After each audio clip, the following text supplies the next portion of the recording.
വിശുദ്ധ യോഹന്നാൻ്റെ സുവിശേഷം 17-ാം അധ്യായം 1 മുതൽ 8 വരെയുള്ള തിരുവചനങ്ങൾ. ശിഷ്യന്മാർക്ക് വേണ്ടി പ്രാർത്ഥിക്കുന്നു. ഇത്രയും പറഞ്ഞതിനു ശേഷം യേശു സ്വർഗത്തിലേക്ക് കണ്ണുകൾ ഉയർത്തി പ്രാർത്ഥിച്ചു. പിതാവേ, സമയമായിരിക്കുന്നു. പുത്രൻ അവിടുത്തെ മഹത്വപ്പെടുത്തേണ്ടതിന് പുത്രനെ അങ്ങ് മഹത്വപ്പെടുത്തണമേ. എന്തെന്നാൽ അവിടുന്ന് അവന് നൽകിയിട്ടുള്ളവർക്കെല്ലാം അവൻ നിത്യജീവൻ നൽകേണ്ടതിന് എല്ലാവരുടെയും മേൽ അവന് അവിടുന്ന് അധികാരം നൽകിയിരിക്കുന്നുവല്ലോ. ഏകസത്യദൈവമായ അവിടുത്തെയും അങ്ങയച്ച യേശുക്രിസ്തുവിനെയും അറിയുക എന്നതാണ് നിത്യജീവൻ. അവിടുന്ന് എന്നെ ഏൽപ്പിച്ച ജോലി പൂർത്തിയാക്കിക്കൊണ്ട് ഭൂമിയിൽ അവിടുത്തെ ഞാൻ മഹത്വപ്പെടുത്തി. ആകയാൽ പിതാവേ, ലോക സൃഷ്ടിക്ക് മുൻപ് എനിക്ക് അവിടുത്തോടു കൂടിയുണ്ടായിരുന്ന മഹത്വത്താൽ ഇപ്പോൾ അവിടുത്തെ സന്നിധിയിൽ എന്നെ മഹത്വപ്പെടുത്തണമേ.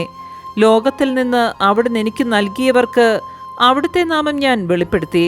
അവർ അങ്ങയുടേതായിരുന്നു. അങ്ങ് അവരെ എനിക്ക് നൽകി. അവർ അങ്ങയുടെ വചനം പാലിക്കുകയും ചെയ്തു.